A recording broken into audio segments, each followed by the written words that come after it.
8절부터 19절의 내용은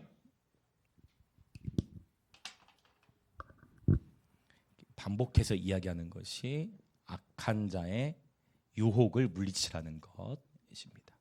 악한 자의 유혹을 물리치라. 이제 우리가 잠언을 나눌 때 이걸 한 절 한 절도 설명을 하고 풀어나갈 수 있겠지만 그러다가는 평생 이거 못 끝날 수 있어요. 목요 예배 때.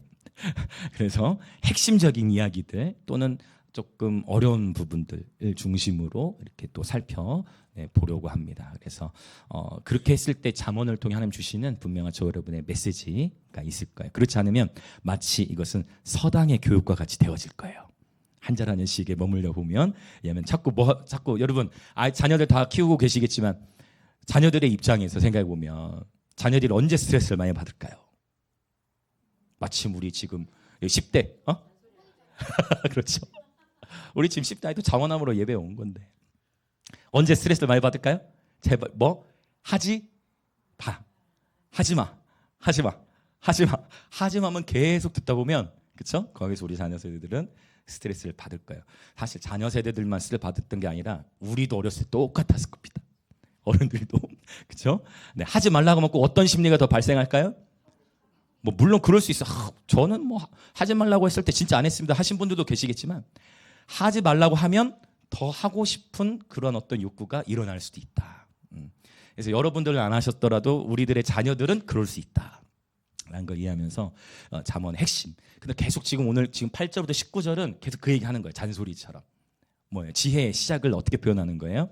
하지 말라는 거. 악한 자의 유혹에 빠지면 안 된다. 유혹을 물리쳐야 된다는 거예요.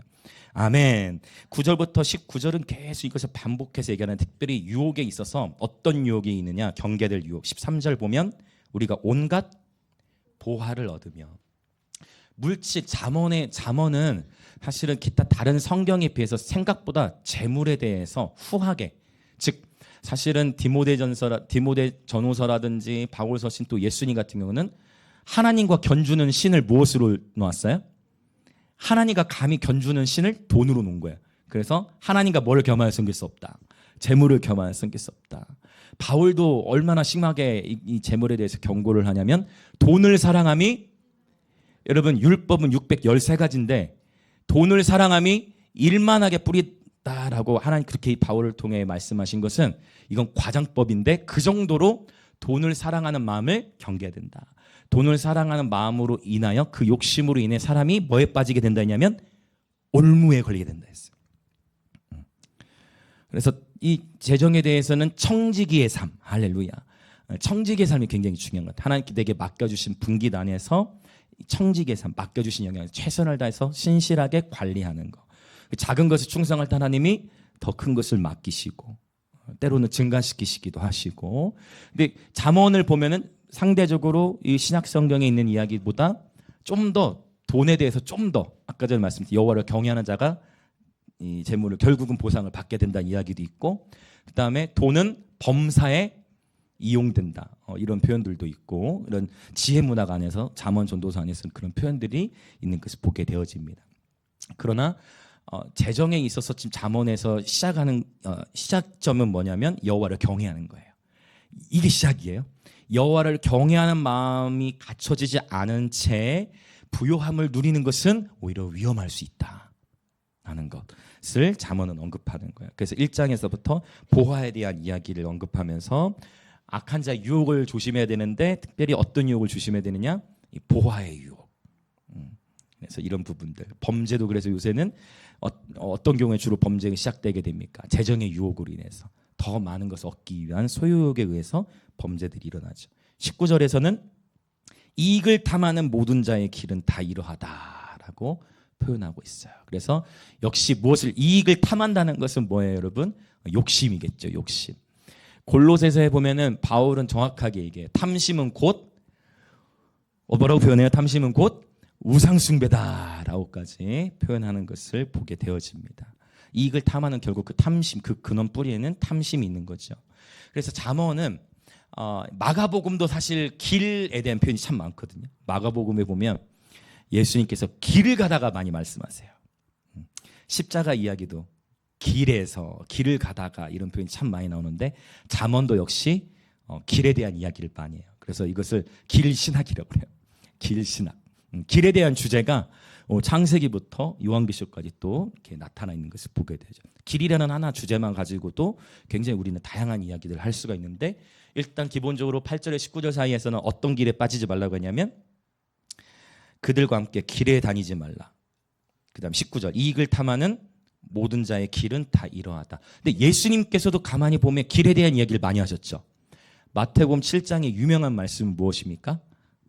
넓은 길이 있고 좁은 길이 있는 거예요. 그래서 넓은 문으로 들어가는 자는 그런 반대로 또 좁은 문으로 들어가는 자는 좁은 길은 어떻다고 했어요? 그 길이 좁은 길은 좁고 정말 좁아. 생명으로 인도하는 길은 생명으로 인도하는 문은 그 길이 좁다고 했어요. 좁을 뿐만 아니라 협착하다는 것은 위험한 거예요. 생명으로 인도하는 문은 그 길은 좁을 뿐만 아니라 협착하다. 때로 약간 아슬아슬하고 위태할 수도 있고, 그렇죠? 이 길이 맞나 싶을 수 있는 거예요. 위태위태하거든요. 좁기만 한 게 아니라 협착하거든요. 그 길에 생명이 있는데 위태위태해 보이고 위태위태한 일들을 우리 인생에서 통과하다 보면 내가 지금 잘 가고 있나 라는 생각을 하게 돼요. 그렇죠? 그러나 예수님은 또 길에 대해서 이런 말씀도 하셨죠. 내가 곧 길이요 진리요 생명이다. 그 길, 예수님이 저와 여러분의 신학의 모델이시고 예수님이 저와 여러분의 신앙의 모델이 되신 줄 믿습니다. 우리 주변에 계신 분들 인사합시다. 예수님은 우리의 신학의 모델이십니다. 한 번 더. 예수님은 우리의 신앙의 모델이십니다. 아멘, 할렐루야. 그래서 우리의 초점을 항상 예수 그리스도, 예수님에게서부터 저와 여러분의 시선이 떼어지지 않게 되시길 예수님으로 축복합니다. 그 길을 따라가야 돼요. 그 길을 따라가야 됩니다. 유다서 같은 경우는 세 가지 길 언급하는데 항상 길 이렇게 세 가지 길 이야기 이제 우리 그러면 20절부터 33절까지가 이제 두 번째 단락인데 이 얘기를 하면서 이 본문을 보면서 이제 길 얘기를 좀 더 할게요. 자, 그래서 20절부터 33절에 대한 이야기는 연설을 하는데 누가 연설을 하냐면 지혜가 연설을 해요. 이제 의인화한 건데 지혜가 연설을 합니다. 표현이 재밌잖아요. 지혜가 연설을 해요. 우리가 지난주에 서론에서 다루었지만 사실 잠언 8장 같은 본문을 보면 나를 사랑하는 자가 나의 사랑을 입을 것이고 나를 간절히 찾는 자가 나를 만날 것이라. 우리는 이 잠언에 나오는 지혜를 이것을 어떻게도 우리가 상징적으로도 보기도 하냐면 바로 예수 그리스도께서 하나님의 지혜이시죠. 예수 그리스도의 십자가는 언제나 하나님의 완전한 지혜가 되시죠. 그러니까 하나님의 어리석음이 사람의 지혜보다 더 강하다 하셨어요. 하나님의 약하심은 사람의 강함보다 강하다 하셨어요. 할렐루야. 그 하나님의 어리석음이 어디에 나타났냐면 예수 그리스도의 십자가에 나타난 것이죠. 세상이 기대한 메시아는 정치 군사적으로 지배하는 메시아였는데 예수님이 가신 길은 십자가. 끊임없이 낮은 곳으로. 세상의 사람들이 이해하지 않는 길. 그게 하나님의 어리석음이에요. 그러나 이 하나님의 어리석음이 인간의 어떠한 지혜보다도 히브리서에서는 승하시다는 표현을 쓰죠. 하나님의 이 어리석음이 인간의 어떤 지혜보다도 탁월하신 줄 믿습니다. 네. 그래서 그렇게도 볼 수 있지만 그러나 예수 그리스도는 하나님의 지혜이시다. 예수님과 지혜를 표현했을 때 지혜, 예수님 이렇게만 표시할 수 있는 게 아니라 이렇게도 되지만 당연히 지혜와 예수님을 같이 의인화해서 볼 수도 있지만 예수님은 하나님의 지혜이시고 그 지혜보다 크신 분이시다. 아멘. 이렇게 우리는 정의를 할 수가 있다고 했습니다. 근데 오늘 이제 본문에 딱 집중해서 보자면 지혜 스스로가 말하는 거예요. 자, 그러면 이제 볼게요. 20절과 21절. 지혜가 왜 연설을 할까요? 지혜 스스로 왜 얘기할까요? 악한 자의 유혹에 빠지지 말라고 하나님의 지혜가 스스로 우리에게 말씀하는 거예요. 자, 20절, 21절 같이 읽어보겠습니다. 시작. 지혜가 길거리에서 부르며 광장에서 소리를 높이며 시끄러운 길목에서 소리를 지르며 성문 어귀와 성중에서 그 소리를 발하여 이르되. 와, 자, 지금 지혜가 외치는데요. 지혜가 어디서 외쳐요? 첫 번째, 길거리, 그리고 광장, 그리고 길목, 성문 어귀, 그다음에 성중에서 지혜가 스스로 연설하고 있는 거예요. 이것은 무엇을 상징하냐면, 여러분, 하나님의 지혜는, 하나님의 지혜를 들을 수 있는 곳은 저와 여러분의 일상의 삶이에요. 하나님의 지혜라는 것은 우리가 이 예배 시간에만 경험하는 것이 아니라 저와 여러분의 운전을 하면서도, 설거지를 하면서도, 빨래를 하면서도, 또 일을 하면서도, 공부를 하면서도, 우리 일상의 모든, 여러분, 그래서 잠언은, 자, 시편은 특별히 회중 예배, 찬양 예배를 강조하고 있다면, 시편을 우리가 다 나눴잖아요. 잠언은 어떤 예배예요? 삶의 예배를 가리키는 거예요. 저와 여러분의 일상에서 하나님의 나라를 누리시기 축복합니다. 저와 여러분의 일상의 삶에서 하나님과 동행하는 가운데에 우리는 하나님의 지혜를 경험하게 되는 것입니다. 할렐루야. 네, 너무 이런 중요한 가치들이에요. 사실 이제 20절, 21절만 놓고 보면은 이렇게 자의적으로 해석할 수도 있어요. 저에게 자의적으로 해석을 하자면 어떻게 또 자의적으로 볼 수 있냐? 벌써 하나님 지혜가 어디서 외치고 있어요? 거리에서 외치고 있죠. 웃으시는 분들은, 저같이 하시는 분들, 우리 어떻게 합니까? 거리로 나가잖아요. 벌써 13년이라는 시간 동안 개척하기 전부터 제가 이미 다른 도시 있을 때보다 13년이라는 시간 동안 거리로 나가서 외치는 거예요.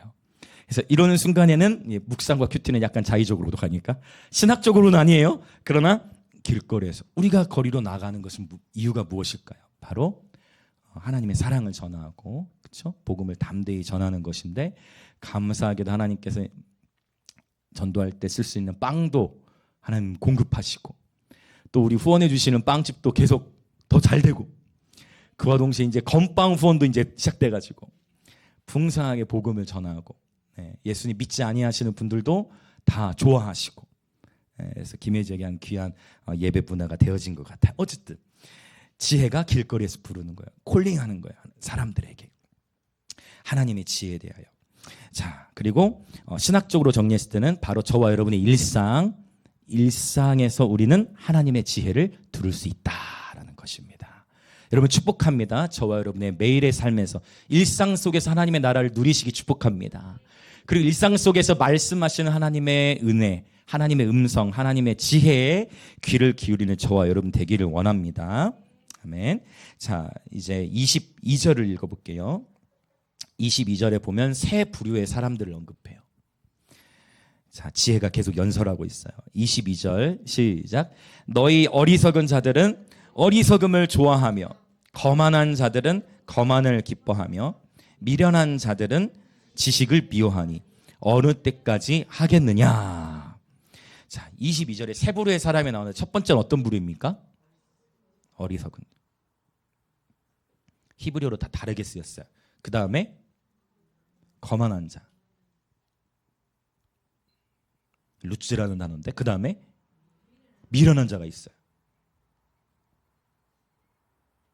세 부류로 나눠지는데, 자, 어리석은 자, 거만한 자, 미련한 자, 이 세 자리에 우리 다 가면 안 되겠지만, 여러분 보기에는 어디가 제일 위험할 것 같아요? 한번 생각해 보는 거예요. 어리석은 거, 미련한 거, 거만한 거. 자, 이 세 부류 중에 어리석은 자가 제일 위험할 것 같다. 신앙적으로 없으시고, 거만한 자가 제일 위험할 것 같다. 와, 압도적으로 많으시네요. 내려놓으시고, 미련한 자가 제일 위험할 것 같다. 네, 지금 다 의견이 갈라지는데 그냥 여쭤본 거예요. 그냥 정답은 없어요. 성경에서 말하고 있는 건 아니까 정답은 없지만, 그런데 어리석은 자라고 했을 때는 단순하게 이렇게 단순한 사람으로도 약간 쓸 수 있는 그런 번역의 여지가 있고, 미련한 자도 지혜롭고 싶은데 어떤 이렇게 그냥 자기가 뭐라고 할까요? 많이 배우지 못해서 미련할 수도 있고, 그런 영역이 있는데, 어떻게 보면 이 세 부류 중에서 가장 위험한 거는 거만한 자예요. 실제 잠언에 이제 나중에 8장, 9장 이야기를 가보면, 거만한 자, 루츠, 히브리어는 루츠라는 단어를 써요. 이 거만한 자가 지혜를 향해서 조롱하고 멸시를 해요. 여러분 우리가 신약의 말씀에서도 보면은 베드로전서나 야고보서 동일하게 얘기하는 거. 하나님은 겸손한 자에게는 더욱 큰 은혜를 주시거든요. 근데 하나님은 누구를 물리치시죠? 교만한 자는 물리치세요. 그 교만한 자와 거만과 같은 연결된 단어예요. 심지어 교만한 자를 물리치신다는 표현과 함께 하나님은 교만한 자의 뭐가 된다고까지 표현하셨냐면 적이 된다는 표현까지. 그러니까 교만한 자의 하나님 뭐가 된다고요? 적. 그러면 교만하고 거만한 것은 매우 심각한 거예요. 왜냐하면 누구의 적이 되는 거예요? 하나님의 적이 된다는 표현이기 때문에 세 부류 이 중에 어느 우리 이 자리에 계신 모든 분들 우리는 어리석은 자도 아니고 거만한 자도 아니고 미련한 자도 아닙니다. 할렐루야. 아멘. 그래서 우리는 그러면 어떠한 길로 살아가야 되느냐를 나눌 건데요. 그 전에 제가 아까 길에 대한 이야기를 좀 더 한다 했잖아요. 길에 대한 이야기 시편 1편에서도 나와요.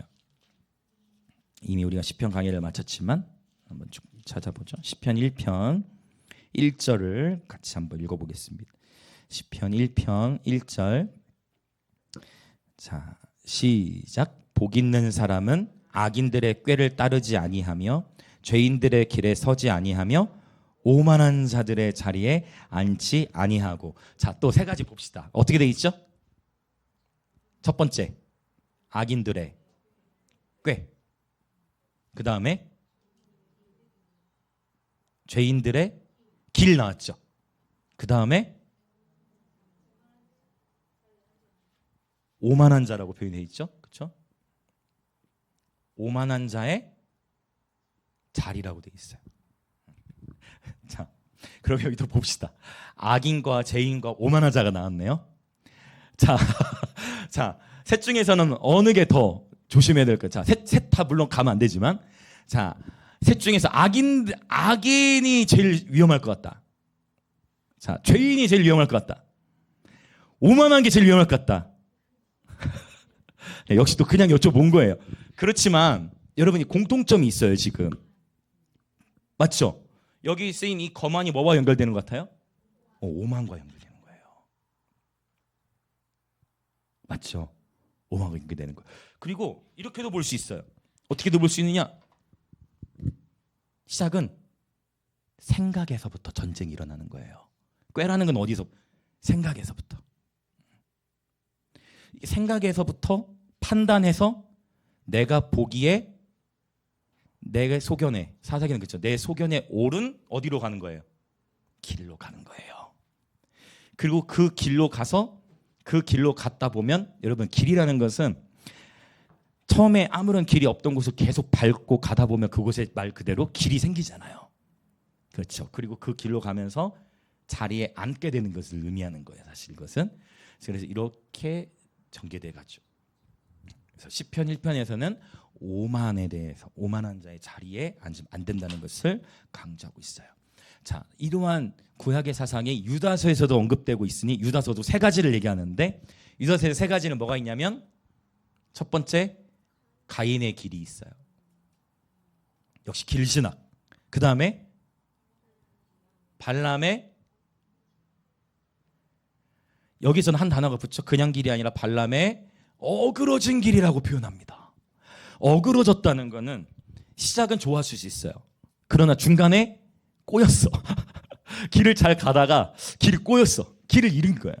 근데 유다서에서 말씀하는 발람의 어그러진 길은 발람이 왜 어그러졌다 표현하냐면 발람이 무엇을 사랑했다고 하냐면 부르의 삭슬 위하여. 부르의 삭 때문에. 삭시라는 게 뭐예요? 여기서는 결국 갑돈을 돈을 의미하는 거예요. 그러니까 발람이 어그러진 이유는 뭐 때문에 어그러졌다?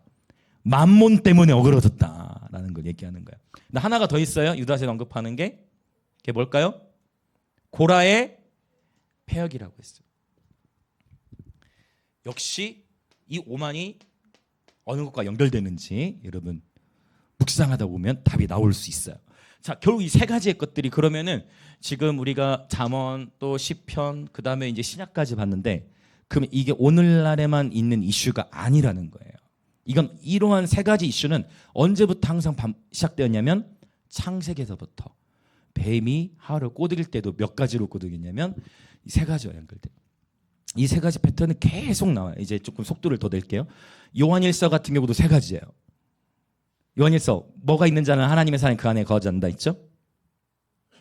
육신의 정욕, 안목의 정욕, 이생의 자랑.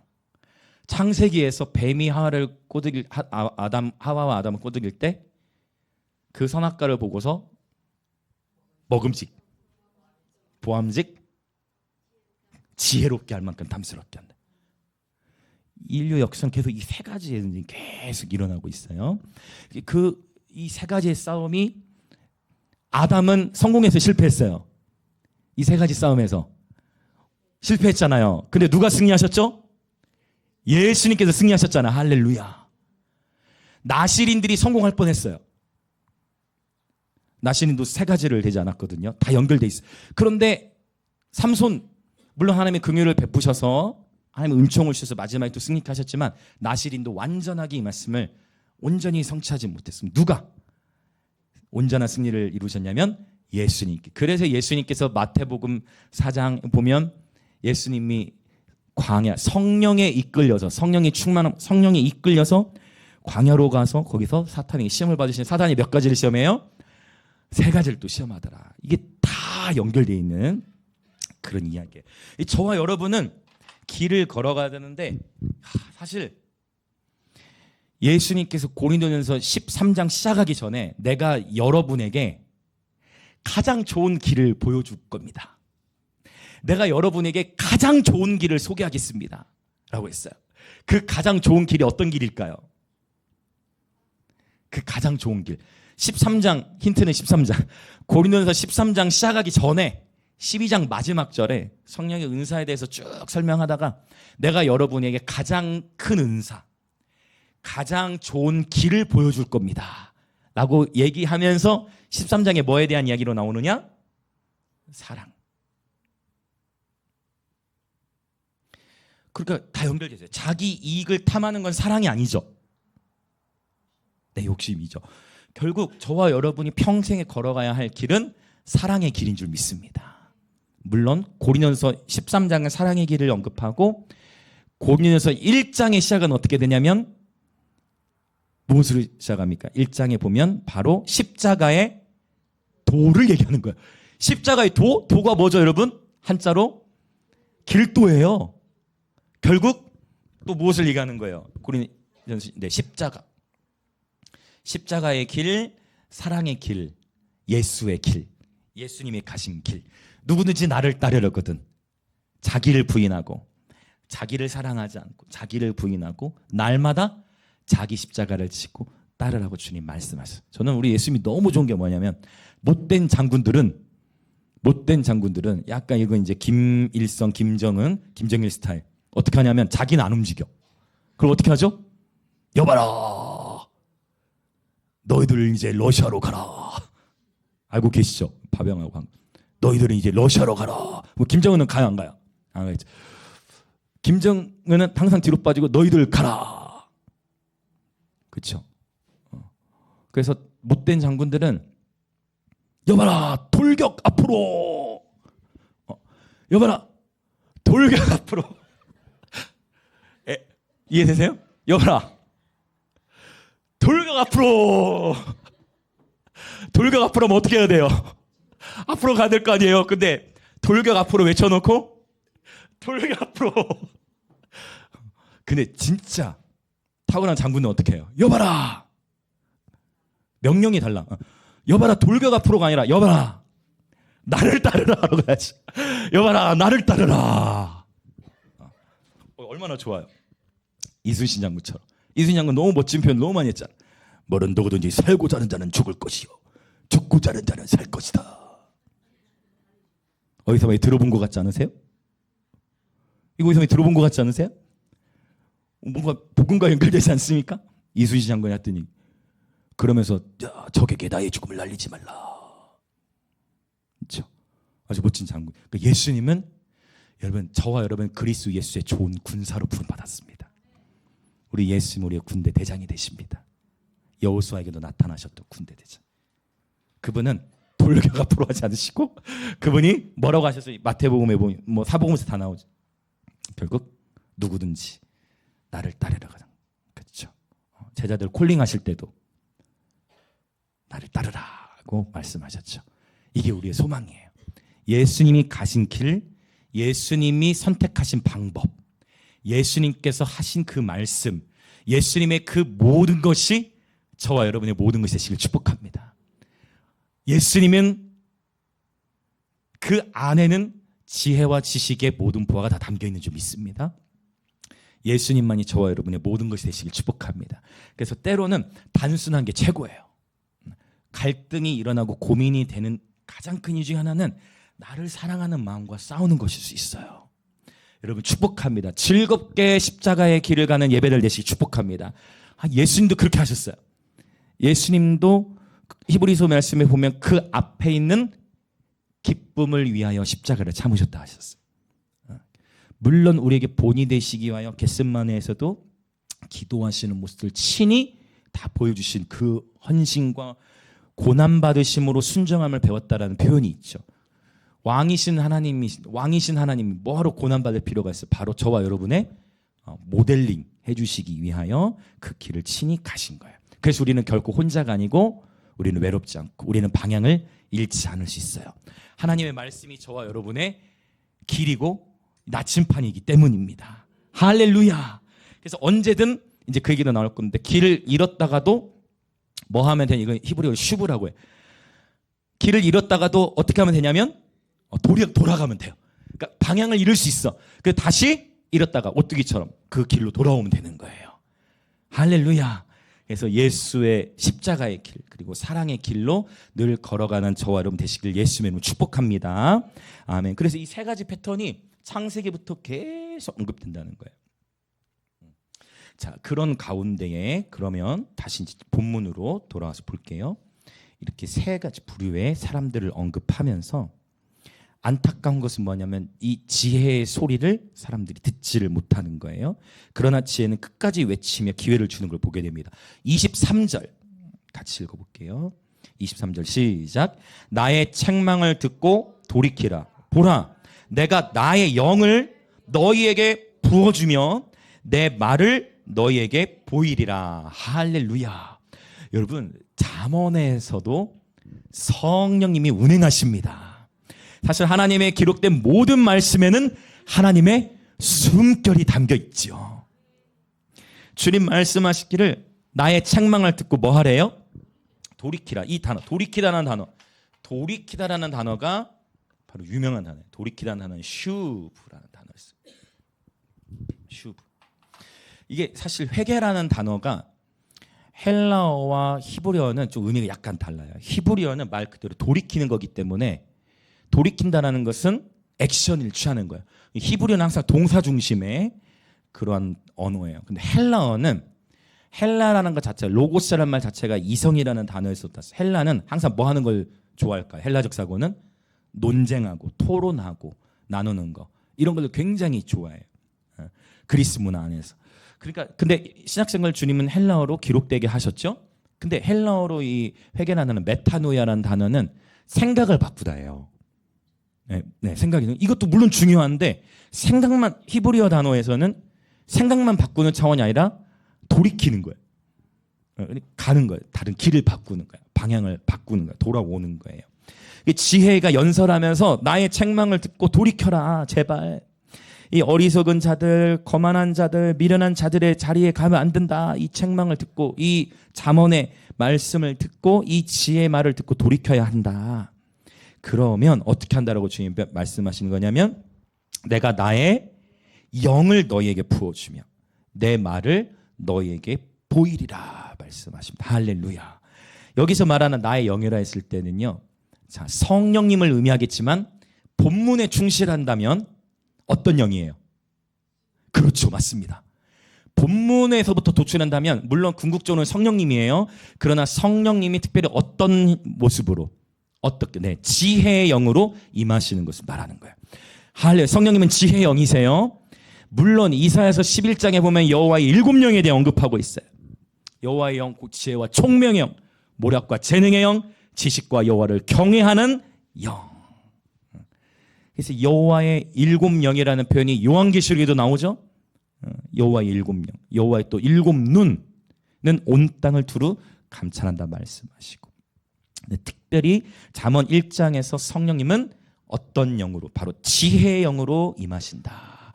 자, 옆에 계신 분들이 인사합시다. 지혜의 영으로 충만하시길 축복합니다. 할렐루야. 우리 모두 그 지혜를 원하죠. 솔로몬이 누렸던 그 지혜. 지난주에 잠깐 서론부에서 나눴는데, 하나님께 솔로몬에게 지혜만 탁월하게 열어주신 게 아니라 하나님이 솔로몬이 또 어떤 마음도 주셨죠? 넓은 마음. 그러고 보니까 우리가 자녀들을 위해 기도할 때 하나님 우리 누구누구에게 지혜를 부어주세요. 이 기도는 참 많이 하는데 하나님 우리 자녀의 마음을 넓혀주세요는 잘 안 하는 경향이 있더라. 그래서 우리는 기도할 때도 지혜만 구하는 게 아니라 하나님 지혜도 주시고 넓은 마음도 허락하소서라고 기도해야 되는데, 아멘. 지혜를 구하기 전에 여호와를 경외하는 삶이 되면 지혜가 임한다. 이게 더 근원적인 원리라는 거예요. 지혜를 구하는 기도도 중요하고 날마다 하는 유익이 있지만 그보다 우선적인 것은, 그보다 더 근본적인 것은 여호와를 경외하는 삶이라는 것입니다. 지혜의 영을 너에게 부어주며 지혜의 말을 보이라. 영과 말은 연결되어 있어요. 그래서 예수님께서도 요한복음 6장에서 말씀하시기를 내 말이 곧 영이요 생명이다라고 했어요. 영과 말은 연결되어 있어서 사람 속에 있는 영은 볼 수 없지만 그 사람의 말을 통해 영이 비춰집니다. 어떠한 말을 하느냐, 어떠한 언어의 습관이 있느냐에 따라 그 사람의 영이 비춰지는 거예요. 연결되어 있어요. 영과 말은. 자, 영과 말이 연결되어 있다. 자, 지혜의 영으로 충만한 가운데 하나님께서 하나님의 지혜대로 말하게 하십니다. 그래서 여러분, 저와 여러분 가운데 우리의 가정 또 일터 만나는 모든 그 관계 속에서 하나님께 저와 여러분의 지혜를 충만케 하사 하나님의 지혜의 말로, 할렐루야. 저는 그래서 이걸 늘 기대해. 학자의 영을 부으사 학자의 혀로 말하게 하소서. 물론 지금 저도 이제 계속 공부를 하고 있어서 더 그렇기도 하지만 지난주에 말씀드리면 지금도 저 계속 혼난다고 했어요. 계속 공부하면 교수님 앞에서는 계속 혼나. 학자의 영을 부으사 학자의 혀로 말하게 하소서. 지혜의 영을 부으사 하나님의 지혜대로 말하게 하소서. 이사야 50장 4절입니까? 그럼 주님께서 그 학자의 혀에 대해서 말씀하시죠. 공고한 자를 어떻게 도와줘야 할지. 여러분, 결국 상담이라는 것도, 결국 예언적 사역이라는 것도 하나님의 영적인 것을 무엇으로 풀어놓는 거예요? 무엇으로 풀어지는 거예요? 언어를 통해 풀어져요. 할렐루야. 여러분 축복합니다. 우리 옆에 계신 분 주변 교수도 인사합시다. 지혜의 영 안에서 지혜의 말을 하시게 축복합니다. 아멘. 할렐루야. 늘 축복합시다. 우리 얼마나 좋아요, 여러분. 늘 축복하는 거예요. 자녀들에게도 늘 축복하는 거예요. 잔소리만 하면 우리 아이들이 쉽지 않다는 거예요. 우리 자녀들이 어떻게 해야 돼요? 더 축복, 더 축복, 계속 축복. 그래서 저희 주일학교 아이들이 저를 좋아합니다. 그래서 저희 아이들이 저를 좋아해요. 집에 가기 싫어하고. 자, 하나님께서 우리 아이들을 변화시켜 가시죠. 하나님의 지혜 안에서. 자, 지혜의 영, 지혜의 말이라는 것을 말씀드렸어요. 이 바로 하나님의 지혜 영이 임하셔서 하나님의 지혜대로 하나님의 일을 감당했던 한 인물을 구약성에는 소개해요. 그 인물을 한번 보고 본문으로 돌아오면 좋을 것 같아요. 출애굽기 31장. 자, 구체적인 언급이 있어서 한 사례를 보고 다시 본문으로 올게요. 출애굽기 31장에 보면 부살렐에 대한 이야기가 나와요. 자, 이 부살렐에게 먼저 하나님이 부살렐을 지명하여 부르셨어요. 31장 3절과 4절을 같이 읽어보겠습니다. 시작. 하나님의 영을 그에게 충만하게 하여 지혜와 총명과 지식과 여러 가지 재주로 정교한 일을 연구하여 금과 은과 노스로 만들게 하며. 할렐루야. 하나님의 영이 먼저 하나님께서 사람을 찾으시다가 누굴 찾은 거예요? 이제 부살렐을 찾은 거예요. 그러니까 누가 부른 거예요? 부살렐이 스스로 나온 것 같지만, 부살렐 입장에서는 자기가 스스로 헌신한 것 같지만 하나님께서 부살렐을 부르신 거예요. 저와 여러분의 입장에서는 내가 하나님을 찾고 내가 하나님을 사랑해서 먼저 나온 것 같지만 시작은 하나님이세요. 저와 여러분이 먼저 주님을 사랑한 게 아니고 주님이 먼저 저와 여러분을 사랑하셨습니다. 그래서 하나님의 부르심에 후회가 없는 거예요. 내 스스로에게 먼저의 선택권이 있었다면 하나님께서 좌절을 계속 겪으셨을 건데 그게 아니라 내가 먼저 시작한 게 아니고 우리의 모습이 현재 모습이 어떤지와 관계없이 하나님은 영원의 관점으로 우리를 보셔서 우리는 과거의 모습으로 사람을 대하고 과거에 겪은 모습으로 사람들의 오늘날의 현재를 대하지만 하나님께서는 영원의 관점으로 저와 여러분을 대하시는 거예요. 지금 봤을 때는 철이 없는 것 같고 지금 봤을 때 아무것도 아닌 것 같지만 어느 날 하나님은 그 아이를 사용하시는 거예요. 우리 10월 30일에 리노 형제 집회를 통해 본 거예요. 그 주일학교에는 아이들이 몇 명밖에 없었다?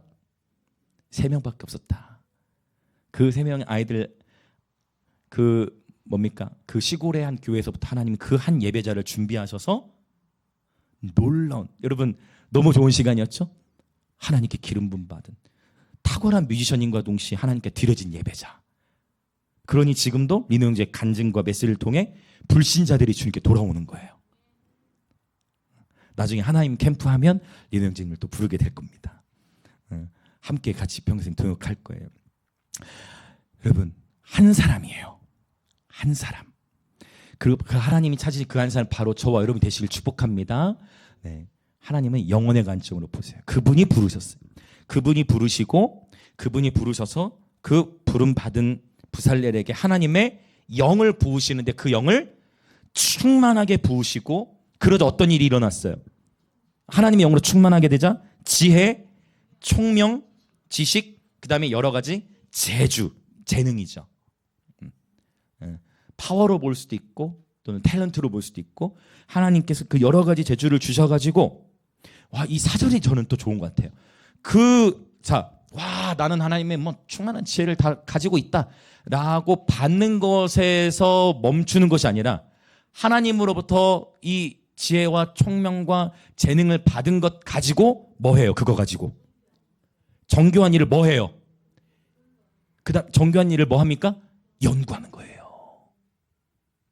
하나님이 저와 여러분 저는 느낍니다. 하나님은 저와 여러분을 부르셨고 저와 여러분에게도 하나님은 은사를 주셨습니다.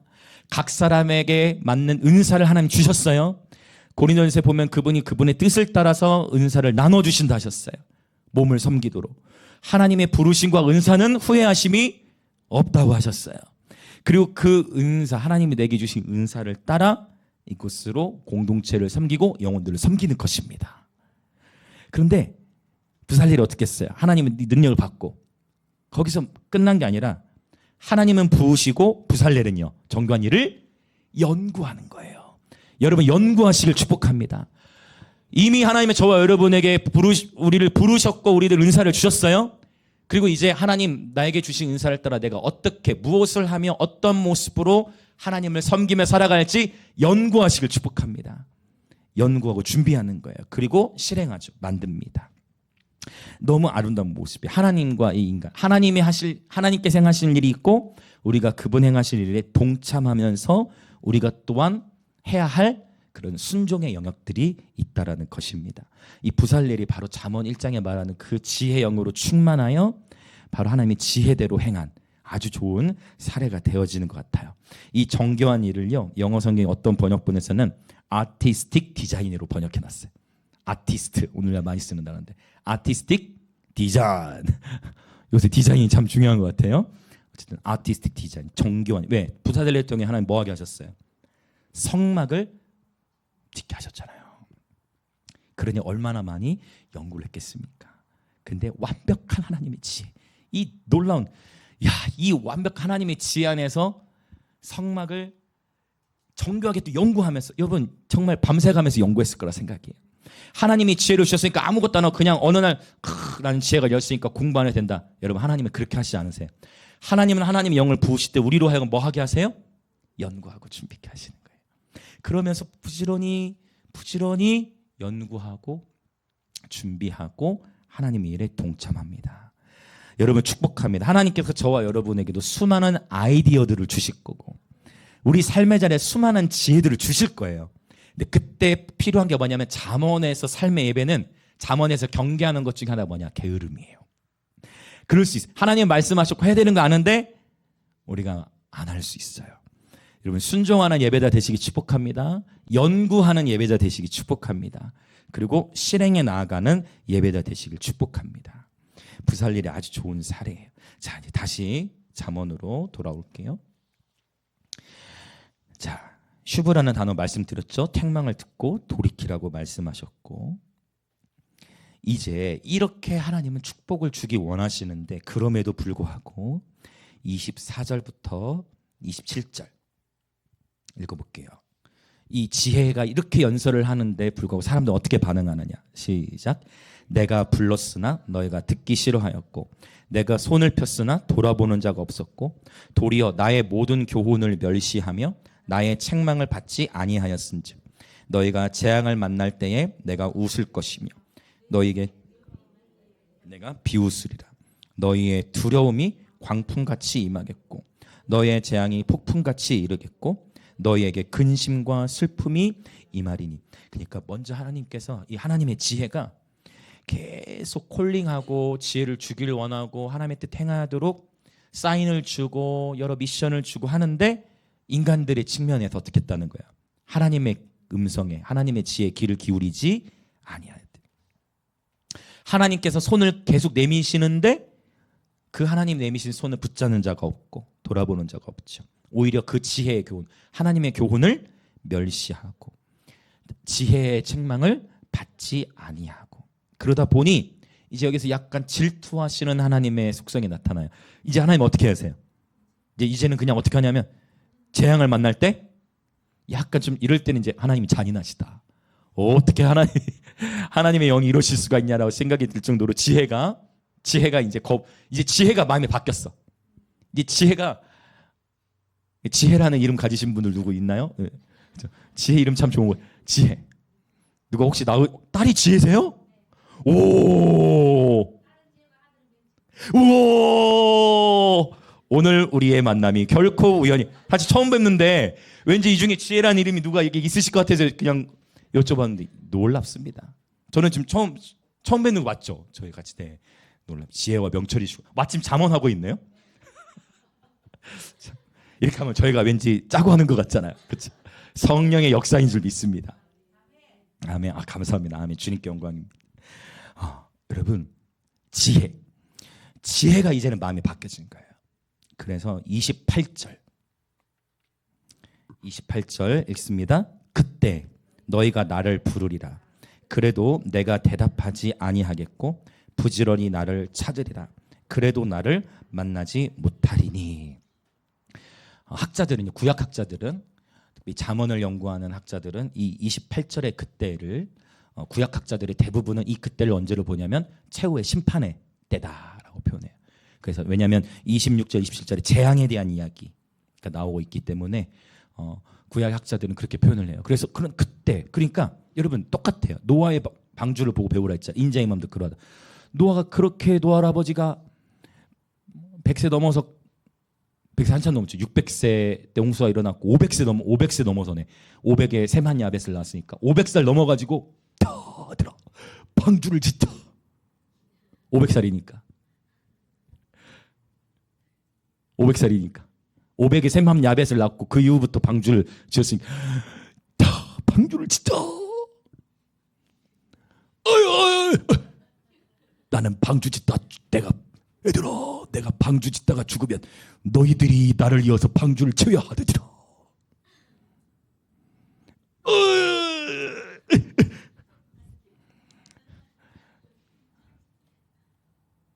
500살이 넘어서 방주 지었으니까 얼마나 그랬겠어요. 그렇죠?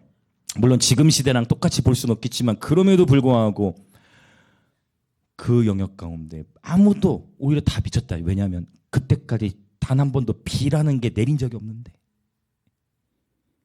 비가 뭔지도 몰라. 근데 하나님의 지혜는 노아에게 말씀하셨어요.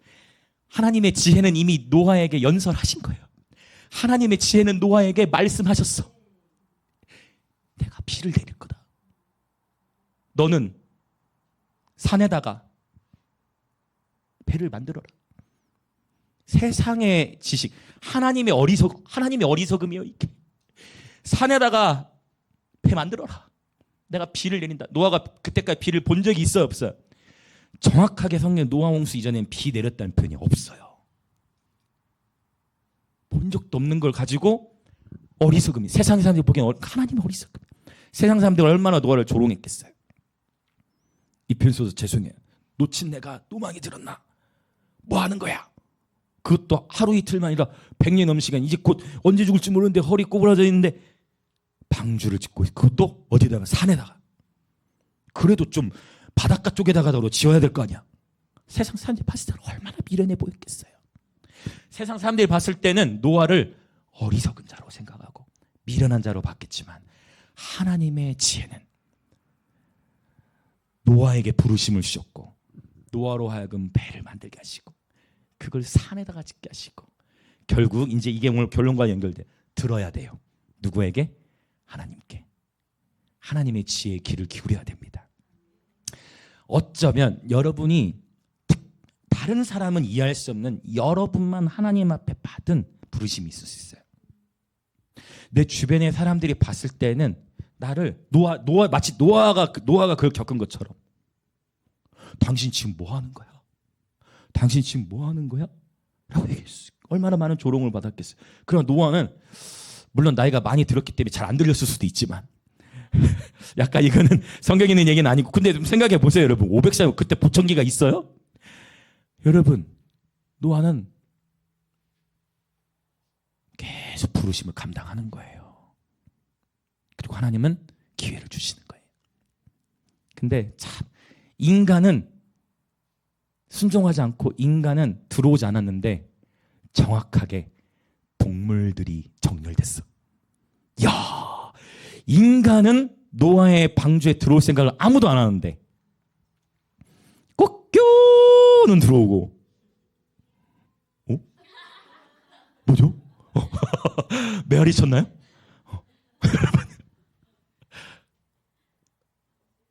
여러분, 사자도 들어오고,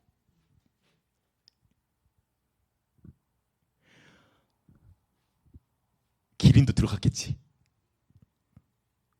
들어가는 거예요. 동물들은 부르심에 순종하는데, 해달별도 부르심에 순종해서 창조된 이래로, 여러분 아시죠? 별들, 천체들 지금 다 뭐하고 있어요? 계속 돌고 있어요. 그 도는 게 바로 할랄이에요. 춤추는 거예요. 우리만 춤을 안 춰.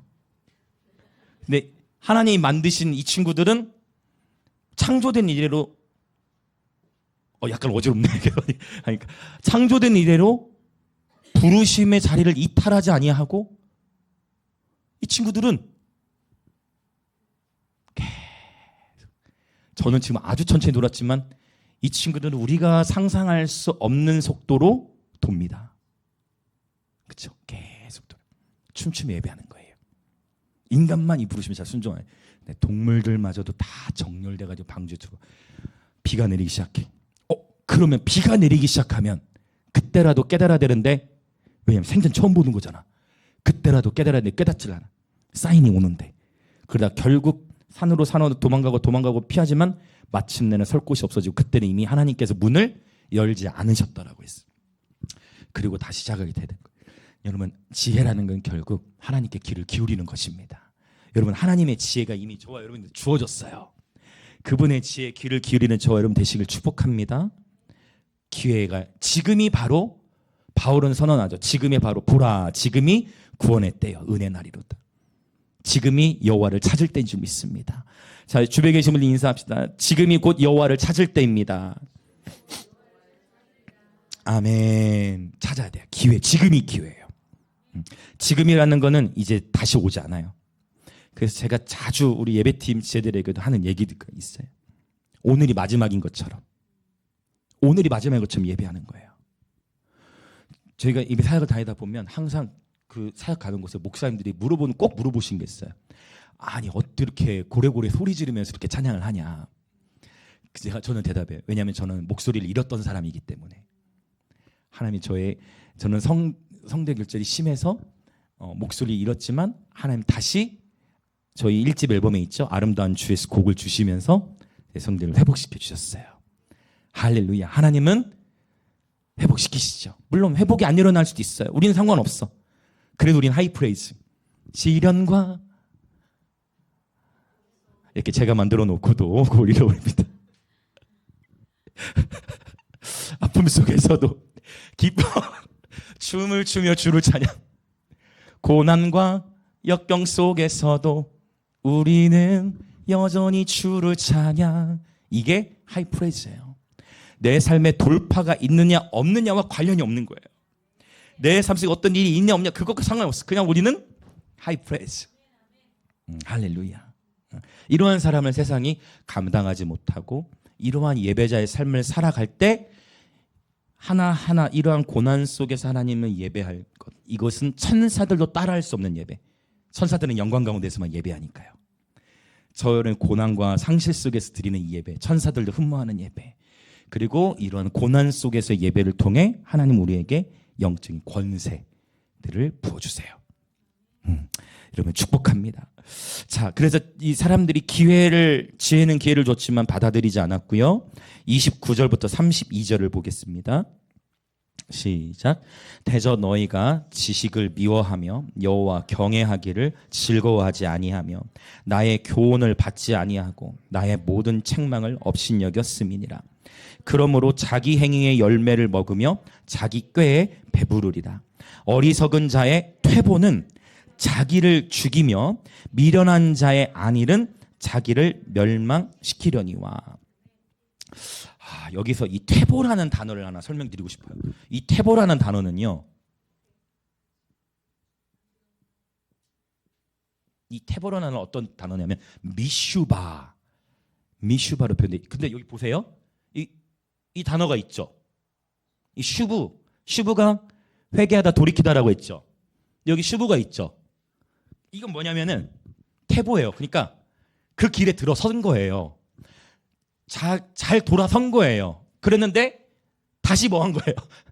왔다가 이런 걸 뭐라고 표현해요? 우리는 되돌아간다라는 표현을 쓰죠.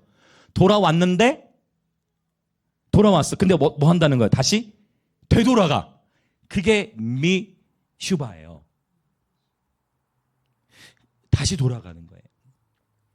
안타깝죠. 이것을 신학적인 전문 용어로 뭐라고 하면 여기 태보로 적혀 있지만 이것은 그래서 미슈바는 구약에서 어떤 단어로 쓰냐면 배신 또는 배도, 변절 이러한 의미로 쓰여지게 됐어요.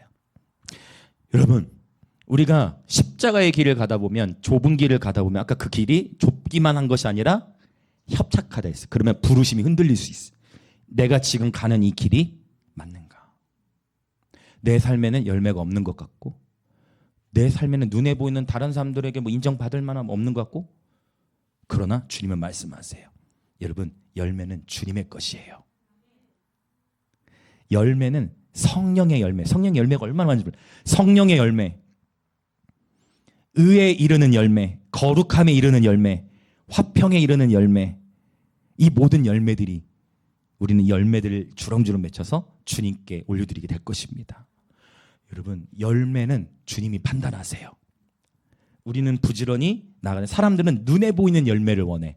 근데 주님이 주신 말씀들은 여러분 성령의 열매, 의의 열매, 거룩함에 이르는 열매, 약간 우리가 인간적으로 말하는 열매와 주님이 말씀하신 열매는 다른 것 같아요. 여러분, 주님이 말씀하신 열매를 주렁주렁 맺히시길 예수님의 이름으로 축복합니다. 아멘. 그래서 미슈바, 퇴보 축복해요. 여러분, 히브리서에서 분명히 말씀하시기를 뒤돌아보지 말라 했어요. 돌아가지 말라 했어요. 축복합니다. 부르심을 향해, 표대를 향해 나아가는 예배자를 되시 축복합니다. 때로는 적당한 고난이 있는 것이 잘 가고 있는 반증일 수 있어요. 왜냐, 사탄은 잠들어 있는 친구들은 잘 건들잖아요. 사탄은 누굴 건드리겠어요? 잠들어 있는 친구를 건들 필요 없죠. 자기 편인데 누굴 건들려 하겠어요? 깨어나고 있고 뭔가 하나님께 드리려고 하는 사람, 하나님 앞에 부르심 받은 사람들을 할 수만 있으면 택하신 자들도 미혹하려 하는 것이 사단이에요. 여러분, 축복합니다. 어떠한 고난과 역경 속에서도 우리 주 예수 그리스도를 즐거이 따르는 예배자 되시기 축복합니다. 죄송해요. 여러분, 100년 정도만 참으면 돼요. 길어야 100년까지도 아니죠. 여러분 몇십 년만 참으면 돼. 몇십 년만 기쁨으로 인내하면 영원한 세계가 주어져요. 그래서 요한계시록은 휘포몬에 인내라는 단어도 딱 7번을 쓰는 거예요. 딱 7번 써요. 인내. 길어야 100년 정도만 참으면 돼. 걱정하지 마시고 여러분 하나님을 즐거워하며 십자가의 길을 기쁨으로 나간 예배들 되시길 축복합니다. 왜냐? 주님이 우리와 함께 하시고 뿐만 아니라 이렇게 옆에 계신 분들 인사합시다. 당신은 결코 혼자가 아닙니다. 제가 있습니다. 아멘. 함께 이 길을 걸어가는 믿음의 지체들이 있으니까. 자, 이제 33절 보고 우리 기도하겠습니다. 33절 반주 준비해 주세요. 시작. 오직 내 말을 듣는 자는 평안히 살며 재앙의 두려움이 없이 안전하리라. 아멘. 바로 여기서 내 말을 듣는 자라는 단어가 아주 또 유명한 단어예요. 샤마르라는 단어를 씁니다.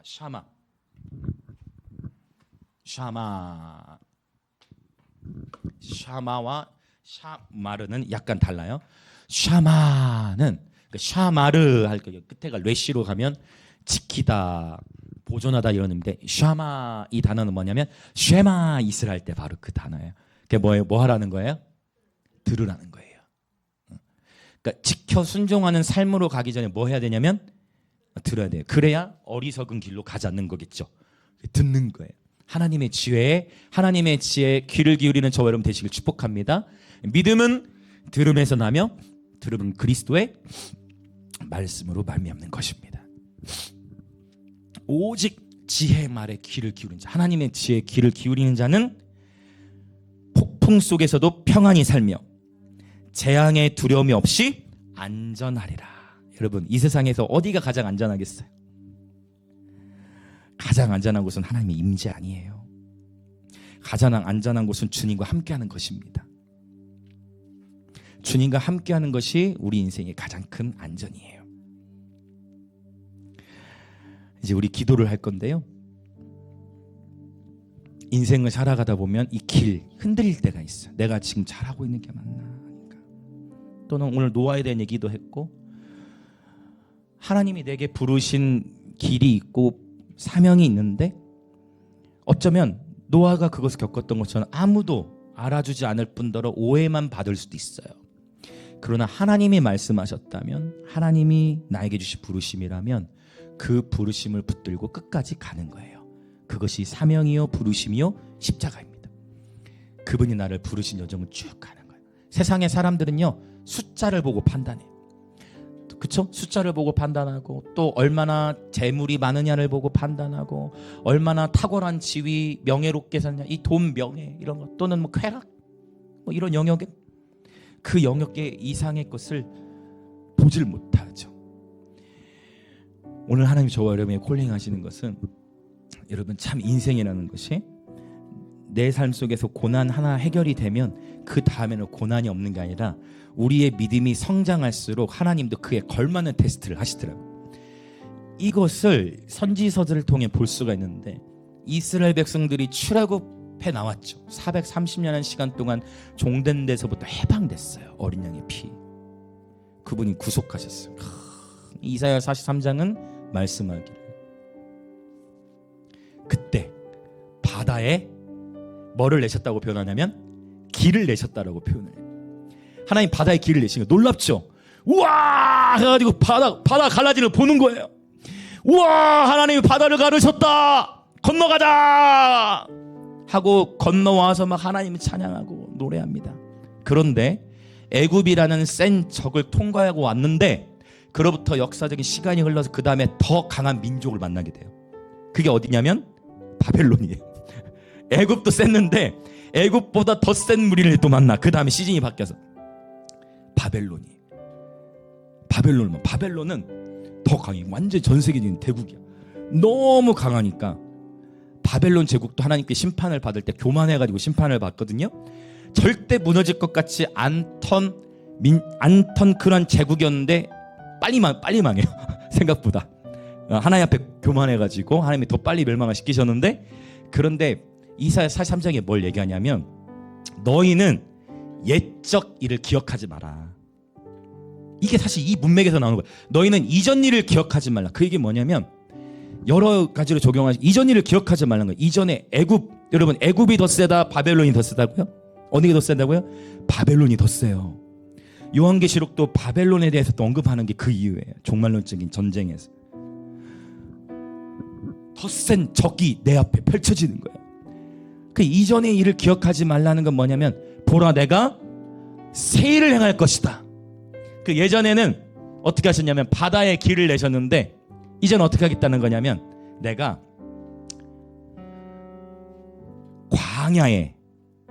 광야에서 물이 솟아나게 할 거야. 사막에 길을 낼 거야.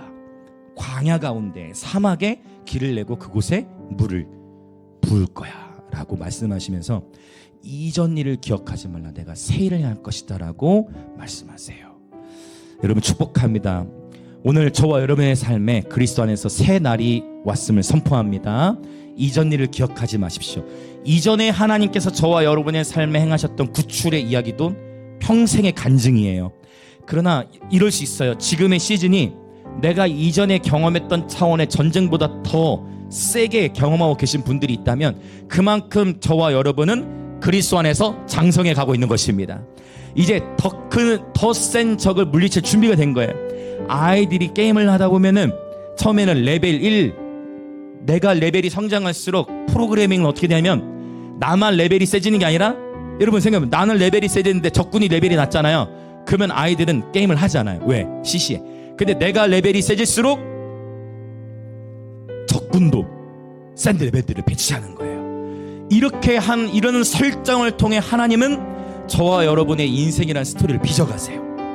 그러면 왜 굳이 이렇게 힘들게 전쟁을 통과케 하시느냐? 하나님은 우리로 하여금 전쟁을 통해서 하나님 말씀에 순종함을 통해서 이 이야기 다음에 이전 일을 기억하지 말라 내가 새 일을 행하리라, 그 단락의 마지막 43장 21절의 포인트는 이거예요. 이 백성은 내가 나를 위하여 지었나니 나를 찬송하게 하려 하심이라. 할렐루야. 결국 저와 여러분의 삶에는 전쟁은 하나님께 속한 것임을 선포합니다.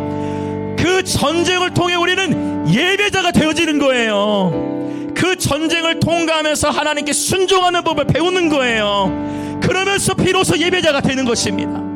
이 백성은 내가 나를 위하여 지었나니 나를 찬송하게 하려 하심이라. 이 모든 제가 하는 이 이야기들이 하나님의 말씀 안에 담겨있는 하나님의 지혜 이야기입니다. 할렐루야. 그분의 지혜는 이미 우리에게 길을 주셨습니다.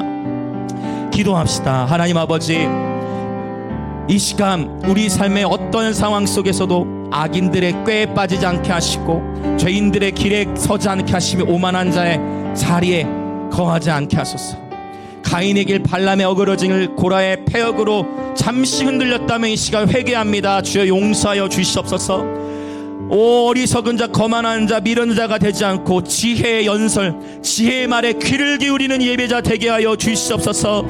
하나님, 노아는 부르심을 받았을 때에 세상 사람들로부터 조롱함을 받았지만 노아는 묵묵히 하나님의 부르심을 감당하였고 그 결과 그 열매로 자녀들이 세워지는 놀라운 역사가 일어났으니 오 하나님, 이 시간 우리가 세상과 타협하지 않기로 결단합니다. 오늘 잠언의 말씀 지혜의 연설을 우리에게 풀어주시니 감사합니다. 성령이여 지혜 영으로 충만케 하사 하나님의 지혜 안에서 말하게 하시고 하나님의 지혜 안에서 연구하며 순종하는 예배자의 삶이 되게 하여 주옵소서. 그렇게 주여 한번 외치며 같이 동성으로 기도하겠습니다. 주여. 할렐루야 할렐루야. 여러분, 다른 사람과 비교할 것도 없고 다른 무엇과 다른 어떤 것과 견줄 것도 없고 오직 저와 여러분은 하나님이 나를 부르신 대로 묵묵히 십자가의 길을 묵묵히 주님이 우리에게 보이신 가장 큰 길 사랑의 길을 걸어가면 되는 것입니다. 하나님은 저와 여러분을 부르셨고 하나님은 저와 여러분을 택하셔서 오늘 또 전심으로 주의 얼굴을 구하며 전심으로 주를 향하는 자들을 위해 능력을 베푸십니다. 오늘 또 우리 여호와께로 돌이킵시다. 오늘 우리 여호와께 슈브 지혜의 말씀에 귀를 기울여 주님께로 돌이킵시다. 여러분, 결코 우리는 혼자가 아닙니다. 성령께서 우리와 함께 하시고 주님이 우리와 함께 하시고 우리가 서로 함께하며 하나님 나라 안에서 우리는 함께 지어져 가며 함께 믿음의 동역자로 부름을 받았습니다. 할렐루야, 할렐루야, 할렐루야. 여러분, 그리스도 안에서 우리를 이기는 자로 부르신 것은 그분이 먼저 십자가에서 죽으셨기 때문입니다. 그분은 모든 죄와 사망의 권세를 정복하시고 승리하셨기에 예수의 승리가 우리의 승리가 되어지는 것입니다. 오늘 이 잠언 1장의 말씀에 주님이 귀를 기울입니다. 성령이여, 오늘 이 하나님의 지혜에 귀를 기울입니다. 샤마, 하나님의 지혜에 귀를 기울입니다. 주님의 말씀, 주님의 음성, 주님의 감동 안에 거하여 날마다 그리스도 안의 평안을 누리게 하시고 우리의 안전은 세상의 명예나 재물에 있는 것이 아니라 우리의 안전은 하나님의 지혜 안에 있음을 고백합니다. 우리의 안전은 하나님의 말씀 안에 있음을 고백합니다. 우리의 안전은 하나님의 지혜, 십자가와 하나님의 사랑 안에 있음을 고백합니다. 성령이여, 우리 가운데 여호와를 경외하는 마음을 한량없이 부어주실 때 한 번뿐인 인생 하나님의 영광을 위하여 살아가는 예배자 되게 하시고 하나님이 내게 해주신 말씀과 부르심을 따라 부지런히 연구하고 부지런히 준비하고 연구하여 순종하는 예배자 되게 하여 주시옵소서. 성령이여, 이 시간 지혜의 영으로 임하사 지혜의 말을 하게 하소서. 지혜의 영으로 임하사 지혜의 말을 하게 하소서. 할렐루야, 할렐루야, 할렐루야.